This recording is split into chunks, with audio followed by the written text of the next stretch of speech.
欢迎来到新闻频道，明星们很高兴您订阅了该频道。预售赢不了顶流粉丝怎么办？哪吒封神为争排片打出价格战。2025年春节档电影预售即将于19号上午9点开启，大家几乎都认为《射雕英雄传侠之大者》毫无疑问的会因为肖战粉丝的支持拿到预售第一的成绩。为了避免被断层碾压，影响后续排片，众多电影片方纷纷打出价格优惠予以应对，竞争预售票房，争取电影上映后取得更多的排片。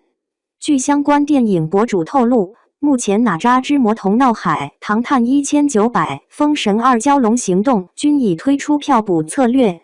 只有《射雕英雄传侠之大者》和《熊出没重启未来》还没有发现新的票补策略。《射雕英雄传侠之大者》有顶流粉丝支持24小时，预售破亿基本上毫无悬念。熊出没有小朋友这些固定的受众基础也不慌不忙。其实按照往年来说，熊出没系列票房破10亿也是毫无压力，而且受众和《射雕英雄传侠之大者》并不十分冲突，所以目前来说没压力也是可以理解。据悉，目前《封神》第2部票补策略是1月29日9点整至24点整场50元及以下减至19.9元。预售排片占当日 35%， 立享 9.9元购票。可见 35% 的排片是片方多么想要的数据。其实可以理解为片方减免票据吸引观众入场，拿大年初一的低价拼后面春节档的排片数量。因为排片对一部电影的票房很重要，如果院场排片比例太低，观众想看也买不到票。反之，如果把排片比例占了，那么观众就会优先选择这部影片，或者说想选别的影片可能没排片，连突围的机会都没有了。其实从各家一开始就打出价格差来看，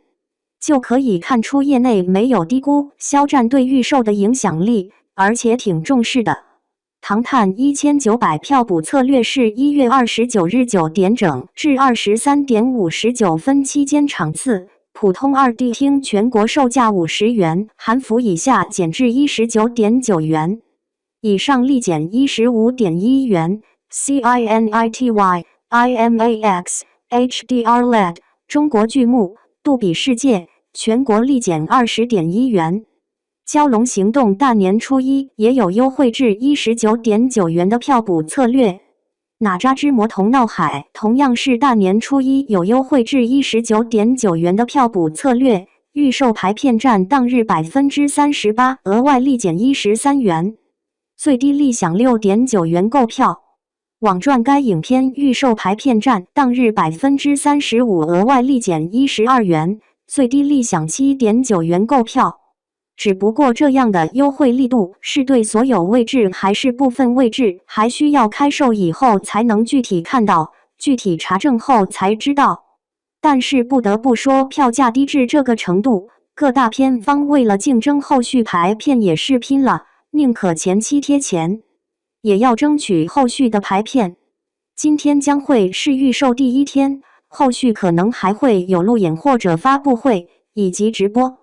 《射雕英雄传侠之大者》23号晚上7点主演在微博、抖音有直播，很大可能也会有票补策略。毕竟面对其他影片纷纷打下的价格战，不可能不受影响。为了吸引更多非粉丝观众入场，票补最简单直接。毕竟想要电影大爆，还是需要更多的观众入场，那么这价格优势也不能一直逊色于其他几部吧。只不过现在还没必要，因为冲预售的大多都是粉丝，无论是肖战粉丝、武侠粉丝，还是徐克粉丝、金庸粉丝，真正大众大多数还是看电影的时候再买，所以《射雕英雄传侠之大者》暂时没考虑。《射雕英雄传侠之大者》目前考虑的是协调影院安排好预售，让想买预售的粉丝和观众都能够买到票。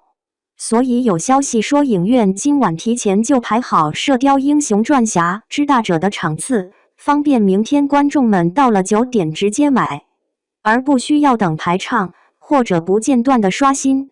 同时，有业内博主表示，万达也是已经通知各地影院，只要哪部电影场次上座飙升，影院给这部电影立马加场。所以只要有买的，就会有卖的，不会出现有钱买不到票花不出去的情况。即使万达有自己主投的电影，但是谁又能拒绝送上门来的钱呢？据悉，此前万达直播间卖兑换券，肖战粉丝购买力度很大，所以直播间就换下了原本宣传的电影，改成宣传《射雕英雄传侠之大者》。主播甚至拿起了一把弓，配合宣传。所以，其实没有金钱撬不开的门，如果有，